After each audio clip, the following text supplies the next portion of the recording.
मैं डॉक्टर भामा अग्रवाल आपके अपने यूट्यूब चैनल पर आपका स्वागत करती हूँ, अभिनंदन करती हूँ। आइए प्यारे बच्चों, आज हम ध्रुव स्वामिनी नामक नाटक का अध्ययन शुरू करते हैं। इस नाटक के अध्ययन से पूर्व इसे सरल और सहज बनाने के लिए हमें इसकी भूमिका को समझना होगा, जो इस प्रकार है। ध्रुव स्वामिनी नाटक छायावादी साहित्यकार जयशंकर प्रसाद द्वारा रचित है, जो 1933 में प्रकाशित हुआ। यह भारतीय इतिहास के स्वर्ण युग गुप्त काल की पृष्ठभूमि को लेकर रचा गया। इसमें पुरुष सत्तात्मक समाज के शोषण के विरुद्ध नारी के विद्रोह द्वारा उसके अस्तित्व, अस्मिता, अधिकार, अनुचित विवाह से मोक्ष तथा पुनर्लगन की समस्या का समाधान प्रस्तुत किया गया है। यहाँ समुद्रगुप्त की मृत्यु से लेकर चंद्रगुप्त के राजा बनने तक के समय के घटनाक्रम को 3 भागों में विभाजित किया गया है। पात्र सूची: ध्रुव स्वामिनी, मंदाकिनी, कोमा, चंद्रगुप्त, रामगुप्त, शिखर स्वामी, पुरोहित, शकराज, खिंगिल, मिहिरदेव, सामंत कुमार, शक सामंत, प्रतिहारी, प्रहरी, दासी, कुबड़ा, बोना, हिजड़ा, नर्तकियां। प्रथम अंक इस प्रकार है। द्वितीय दृश्य के कुछ स्मरणीय बिंदु इस प्रकार हैं। नंबर 1, दूसरे दृश्य के आरंभ में शक दुर्ग के बगीचे में कोमा बड़े प्रेम से पौधों की देखभाल कर रही है।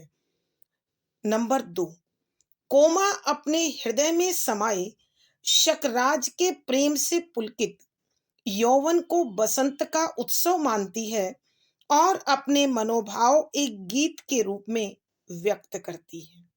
नंबर 3, तभी शकराज अपने ख्यालों में खोया हुआ नग्न तलवार हाथ में लिए वहां आकर टहलने लगता है, मगर कोमा को नहीं देखता। नंबर 4, शकराज के टहलने की आहट से कोमा को उसके आने का पता चलता है।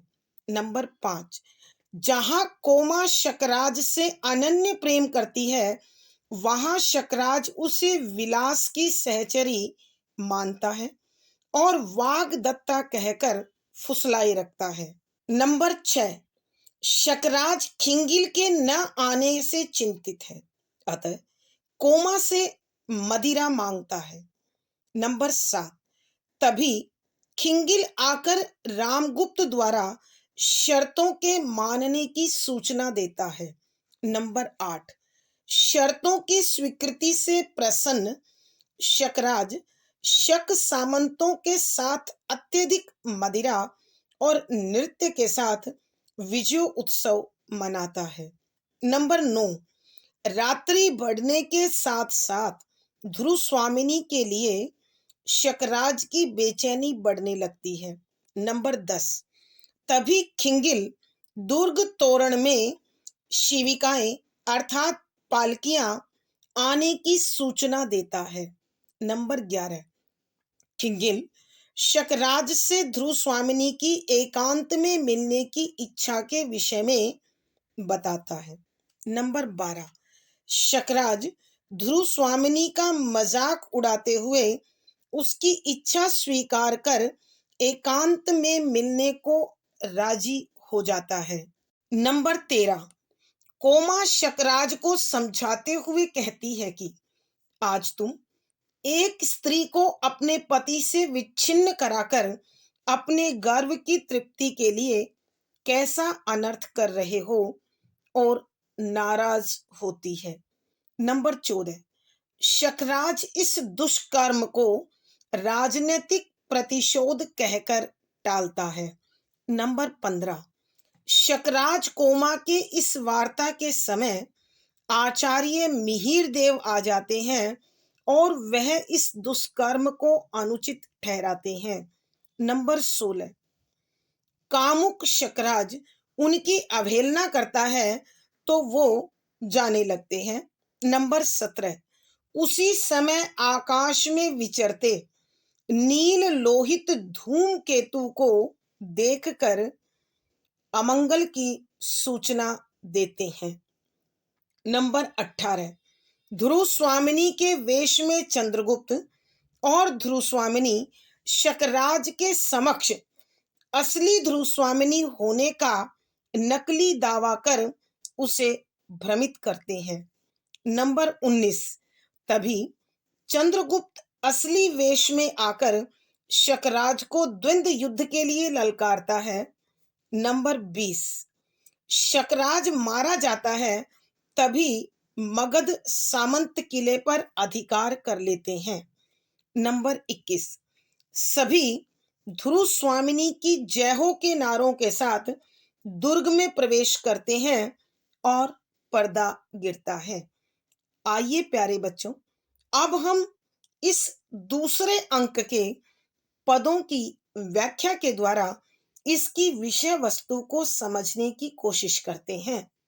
पद संख्या 49, सकराज। मैं किसको रानी समझूं?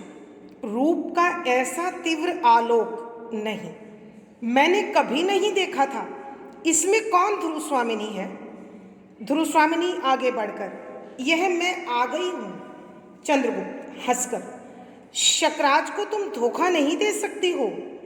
ध्रुव स्वामिनी कौन है यह एक अंधा भी बता सकता है। प्रसंग, प्रस्तुत पंक्तियां छायावादी साहित्यकार श्री जयशंकर प्रसाद जी द्वारा रचित ध्रुव स्वामिनी नामक नाटक के दूसरे अंक से ली गई है। संदर्भ, यहाँ नाटककार जयशंकर प्रसाद ने ऐतिहासिक पृष्ठभूमि में कल्पना मिश्रित एक ऐसा ताना बाना बुना है जिसमें नारी के अस्तित्व, अस्मिता, अधिकार व पुनर्लगन की समस्या का समाधान प्रस्तुत किया गया है। यहाँ नाटककार ने उस घटना का वर्णन किया है जिसमें शकराज के समक्ष चंद्रगुप्त, जो ध्रुव स्वामिनी के वेश में है, तथा ध्रुव स्वामिनी दोनों उसके कक्ष में प्रस्तुत होती हैं और उन दोनों को देखकर शकराज बड़ा चकित होता है, हैरान होता है, आश्चर्यचकित हो जाता है और साथ ही साथ वो उलझन में, असमंजस में, कश्मकश में पड़ जाता है कि वास्तव में ध्रुव स्वामिनी कौन है, क्योंकि दोनों का रूप एक दूसरी से कहीं अधिक सुंदर। इसलिए वह अर्थात शकराज उनसे पूछने लगता है कि व्याख्या, शब्दों के अर्थ साथ साथ। शकराज अपने सामने चंद्रगुप्त को इस ध्रुव स्वामिनी के वेश में और ध्रुव स्वामिनी को अपने समक्ष पाकर असमंजस में है, कश्मकश में है, उलझन में है और वह उन्हीं से पूछता है, मैं किसको रानी समझूं कि आप दोनों इतनी सुंदर हैं, इतनी आकर्षक हैं कि आप दोनों में से ध्रुव स्वामिनी कौन है? मैं किसे अपनी रानी समझूं? रूप का ऐसा तीव्र आलोक, रूप सुंदरता, तीव्र तेज आलोक प्रकाश नहीं, मैंने कभी नहीं देखा था कि इतनी अधिक सुंदरता, इस सौंदर्य का इतना प्रकाश, इतनी तीखी रोशनी जो मेरी आंखों को चुंधिया रही है, मुझे सही देखने से भटका रही है। इससे पहले इतनी सुंदरता मैंने कभी नहीं देखी। इन दोनों में से अर्थात आप दोनों में से ध्रुव स्वामिनी कौन है? तब ध्रुव स्वामिनी कुछ कदम आगे आती है और शकराज को कहती है, लो, यह मैं ध्रुव स्वामिनी हूँ और जो तुम्हारे करीब आ गई है। चंद्रगुप्त हंसकर कहता है, तब चंद्रगुप्त हंसकर कहता है, शकराज को तुम धोखा नहीं दे सकती हो। कि वह शकराज को उलझन में डालना चाहता है, असमंजस में डालना चाहता है, उसे भ्रम में डालना चाहता है, संदेह में डालना चाहता है और भटकाना चाहता है। इसलिए चंद्रगुप्त हंसकर कहता है कि शकराज को तुम धोखा नहीं दे सकती हो। ध्रुव स्वामिनी कौन है, शकराज ये अच्छी प्रकार से जानते हैं। और फिर ध्रुव स्वामिनी के रूप को, सौंदर्य को, देहष्टि को देखकर, शरीर की आकृति को देखकर भला कौन ऐसा मूर्ख होगा, ऐसा अंधा होगा जो ध्रुव स्वामिनी को ना पहचान पाए। अर्थात यह कहकर चंद्रगुप्त शकराज को अत्यधिक भ्रमित और उत्तेजित करना चाहते हैं। आइए बच्चों एक बार फिर इस पद की व्याख्या करते हैं। यहाँ जब शकराज अपने समक्ष ध्रुव स्वामिनी के वेश में चंद्रगुप्त और ध्रुव स्वामिनी को देखता है तो वह असमंजस में पड़ जाता है, उलझन में पड़ जाता है, कश्मकश में पड़ जाता है और अपनी इसी कश्मकश में पूछता है कि आप दोनों में से ध्रुव स्वामिनी कौन है, मैं किसे अपनी महारानी समझूं। सौंदर्य का इतना उज्जवल प्रकाश, इतना अधिक प्रकाशमान सौंदर्य, सुंदरता मैंने आज से पहले कभी नहीं देखी। इस सुंदरता के सामने तो मैं चुंधिया गया हूँ, भटक गया हूँ। तब ध्रुव स्वामिनी कुछ कदम आगे बढ़कर कहती है, महाराज मैं ध्रुव स्वामिनी हूँ जो आपकी रानी बनने आई हूँ। तब चंद्रगुप्त शकराज को और अधिक भ्रमित करते हुए, उसे संदेहशील बनाते हुए, उसे भटकाते हुए कहते हैं कि तुम शकराज को धोखा नहीं दे सकती हो। हम दोनों में से वास्तविक ध्रुव स्वामिनी कौन है यह तो एक अंधा व्यक्ति भी बता सकता है। अर्थात कहने का भाव यह है कि जो तुम्हें ध्रुव स्वामिनी समझे और मुझे न समझे, यह तो एक बहुत बड़ी मूर्खता होगी। तुम ध्रुव स्वामिनी नहीं हो, मैं ध्रुव स्वामिनी हूँ। चंद्रगुप्त के इन शब्दों का उद्देश्य है कि वह शकराज को और अधिक उत्तेजित कर दे और उसे अधिक संदेहशील बनाकर उसे और अधिक भटका दे। भावार्थ, यहाँ नाटककार के कहने का भाव यह है कि चंद्रगुप्त और ध्रुव स्वामिनी दोनों अपनी बातों से शकराज को उत्तेजित और भ्रमित करना चाहते हैं। विशेष यहाँ शकराज को भटकाने के लिए चंद्रगुप्त व ध्रुव स्वामिनी के आचरण को प्रकट किया गया है। शुद्ध साहित्यिक खड़ी बोली है, तत्सम प्रधान शब्दावली है, प्रसाद गुण व्यंजना शब्द शक्ति है, अनुभूति परक बिंब और संवादात्मक शैली है। पद संख्या 50। ध्रुव स्वामिनी आश्चर्य से, चंद्रे तुमको क्या हो गया है? यहाँ आने पर तुम्हारी इच्छा रानी बनने की हो गई है या मुझे शकराज से बचा लेने के लिए यह तुम्हारी स्वामी भक्ति है? शकराज चकित होकर दोनों की ओर देखता है। चंद्रगुप्त, कौन जाने तुम ही ऐसा कर रही हो। ध्रुव स्वामिनी, चंद्रे तुम मुझे दोनों ओर से नष्ट न करो। यहाँ से लौट जाने पर भी क्या मैं गुप्त कुल के अंतःपुर में रहने पाऊंगी? प्रसंग पूर्वक संदर्भ, यहाँ उस घटना का वर्णन है जिसमें शकराज के समक्ष ध्रुव स्वामिनी के वेश में चंद्रगुप्त और ध्रुव स्वामिनी दोनों मौजूद हैं। शकराज भ्रमित होकर, असमंजस में पड़कर पूछता है कि ध्रुव स्वामिनी कौन है, मैं किसे अपनी रानी समझूं। तो दोनों अपनी बातों से शकराज को भटकाने की कोशिश करते हैं और एक दूसरे को बचाने की कोशिश करते हैं। तब ध्रुव स्वामिनी हैरान होकर चंद्रगुप्त से कहती है कि आश्चर्य से, चंद्रे तुमको क्या हो गया है? ध्रुव स्वामिनी हैरान होती है और चंद्रगुप्त से कहती है कि हे चंद्र सखी, तुमको क्या हो गया है? यहाँ आने पर तुम्हारी इच्छा रानी बनने की हो गई है कि शकराज वास्तविक ध्रुव स्वामिनी को नहीं पहचानता।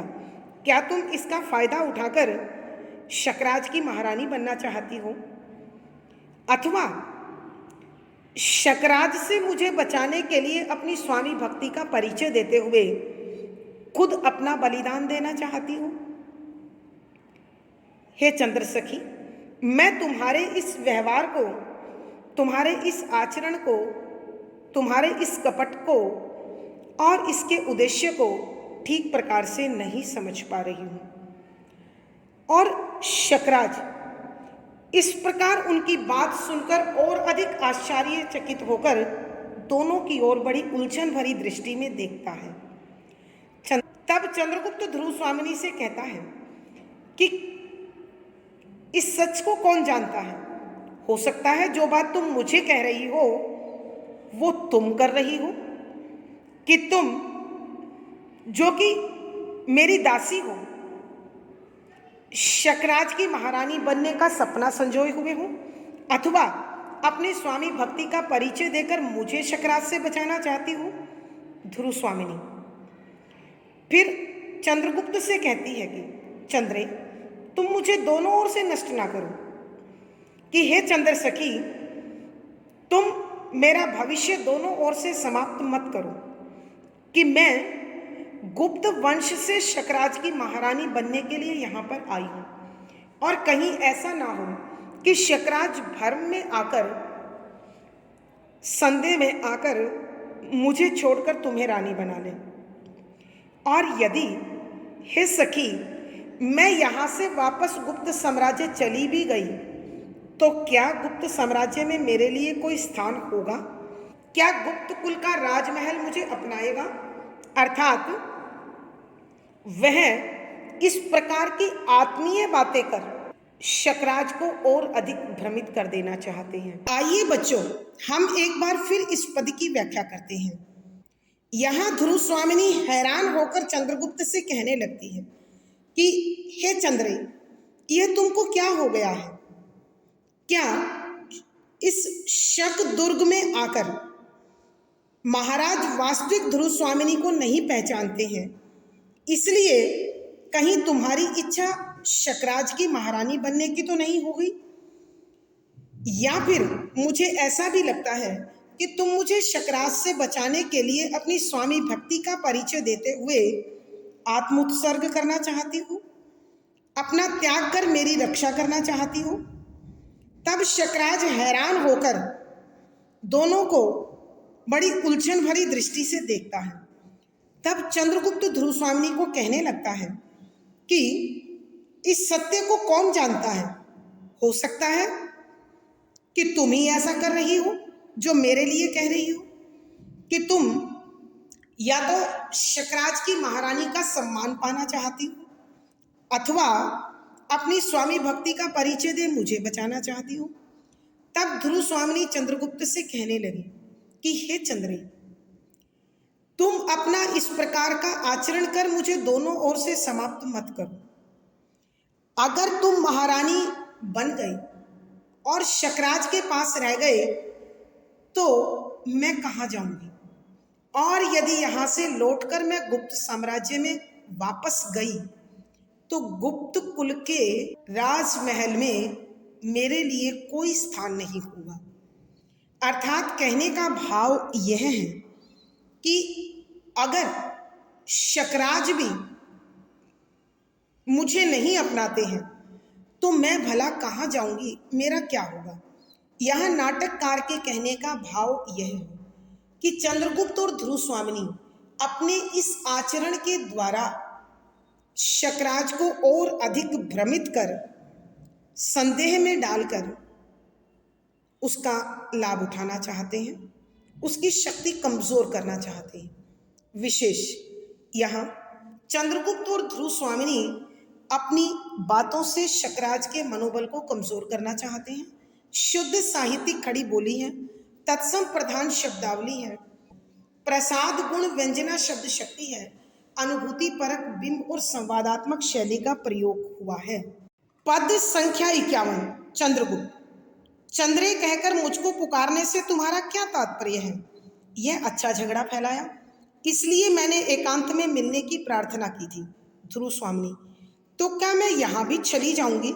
शकराज, ठहरो, दोनों को ध्यान से देखता हुआ, क्या चिंता, यदि मैं दोनों को ही रानी समझ लूं? ध्रुव स्वामिनी, चंद्रगुप्त, है प्रसंग पूर्ववत संदर्भ। यहां ध्रुव स्वामिनी और ध्रुव स्वामिनी के वेश में चंद्रगुप्त शकराज को संदेह में भटकाने के लिए, उसे भ्रमित करने के लिए, उसको उलझन में डालने के लिए और उसका मनोबल कमजोर बनाने के लिए आपस में वाद विवाद करते हैं, झगड़ते हैं कि वास्तविक ध्रुव स्वामिनी मैं हूं। और इसी झगड़े का उल्लेख नाटककार ने यहां पर किया है। व्याख्या।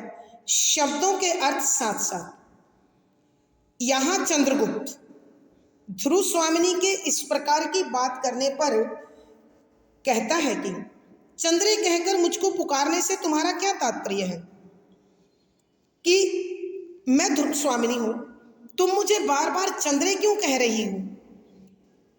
इस प्रकार मेरा गलत नाम लेकर मुझे बोलने से तुम्हारा क्या उद्देश्य है, क्या मतलब है? तुमने ये बिना मतलब का बेकार झगड़ा फैला रखा है। इसीलिए मैं शकराज से अकेले में मिलना चाहती थी। मैंने इसीलिए उनसे अकेले में मिलने की विनती की थी कि कोई बीच में आकर मुझे महारानी बनने से न रोक ले, शकराज को भटकाए नहीं, महाराज को भटकाए नहीं। तब ध्रुव स्वामिनी कहने लगी, तो क्या मैं यहां भी चली जाऊंगी, कि यहां भी मेरे साथ धोखा होगा? कि गुप्त साम्राज्य में तो हुआ ही, क्या अब शक साम्राज्य में, शकदुर्ग में भी मेरे साथ धोखा होगा? शकराज उन दोनों के इस झगड़े को देखकर ठहरो, रुक जाओ, और दोनों को बड़े ध्यान से देखता है और दोनों की सुंदरता से इतना अधिक प्रभावित होता है और फिर कहने लगता है, क्या चिंता, कि चिंता और झगड़ा किस बात का है? मैं दोनों को रानी समझ लूंगा, दोनों को इस दुर्ग में रख लूंगा। तब ध्रुव स्वामिनी आश्चर्यचकित होकर शकराज की ओर देखते हुए कहती है, ये क्या? और चंद्रगुप्त भी आश्चर्यचकित होकर कहता है, ये क्या? हमारे इस झगड़े का परिणाम तो कुछ और ही हुआ। आइए बच्चों एक बार फिर इस पद की व्याख्या करते हैं। यहां चंद्रगुप्त ध्रुव स्वामिनी की ओर मुड़कर शकराज को और अधिक भटकाने के लिए कहता है कि चंद्रे कहकर मुझको पुकारने से तुम्हारा क्या तात्पर्य है, कि मुझ ध्रुव स्वामिनी को बार बार ये जो तुम चंद्रे चंद्रे कह रही हो, इसमें तुम्हारा क्या उद्देश्य है, क्या मतलब है? तुम मुझे ध्रुव स्वामिनी न कहकर चंद्रे क्यों कह रही हो? यह तुमने यहां पर अच्छा झगड़ा कायम कर दिया। इसीलिए मैं शकराज से एकांत में मिलने के लिए प्रार्थना कर रही थी, ताकि कोई भी मेरे और उनके संबंध बनने के बीच बाधा, रुकावट या अवरोध उत्पन्न ना कर पाए। तब ध्रुव स्वामिनी कहने लगी, तो क्या मैं यहां भी चली जाऊंगी, कि यहां भी मेरे साथ धोखा होगा? कि गुप्त साम्राज्य में चंद्रगुप्त की वाग्दत्ता और विवाह रामगुप्त से, और यहाँ शकराज की महारानी बनने के लिए मुझे भेंट दिया गया और यहाँ भी मुझे महारानी पद नहीं मिलेगा। तब शकराज आश्चर्यचकित होकर कहने लगा, ठहरो, कि दोनों झगड़ा बंद करो, और दोनों की सुंदरता को बड़े ध्यान से देखता हुआ कहता है कि चिंता की क्या बात है, झगड़ा क्यों कर रही हो? यदि मैं तुम दोनों को ही रानी बना लूं तो? तब ध्रुव स्वामिनी और चंद्रगुप्त दोनों आश्चर्यचकित हो जाते हैं और आश्चर्य में आकर कहते हैं, हैरान होकर कहते हैं, ये क्या, कि शकराज हम दोनों को महारानी बनाने के लिए तत्पर हो गए। भावार्थ। यहां नाटककार के कहने का भाव यह है कि ध्रुव स्वामिनी और चंद्रगुप्त ने आपसी झगड़े के माध्यम से शकराज को भटकाने की जो कोशिश की थी, जब शकराज ने दोनों को महारानी बनाने का प्रस्ताव रखा तो वह समझ गए कि हमारा उपाय, प्रयास, योजना कामयाब हो रही है। विशेष यहाँ ध्रुव स्वामिनी और चंद्रगुप्त के इस झगड़े के नाटक ने शकराज को भ्रमित कर दिया। शुद्ध साहित्यिक खड़ी बोली है, तत्सम प्रधान शब्दावली है, प्रसाद गुण व्यंजना शब्द शक्ति है, अनुभूति परक बिंब और संवादात्मक शैली है। पद संख्या 52। शकराज, क्यों, इसमें क्या बुरी बात है? चंद्रगुप्त, जी नहीं, यह नहीं हो सकता। ध्रुव स्वामिनी कौन है, पहले इसका निर्णय होना चाहिए। ध्रुव स्वामिनी क्रोध से, चंद्रे, मेरे भाग्य के आकाश में धूमकेतु सी अपनी गति बंद करो।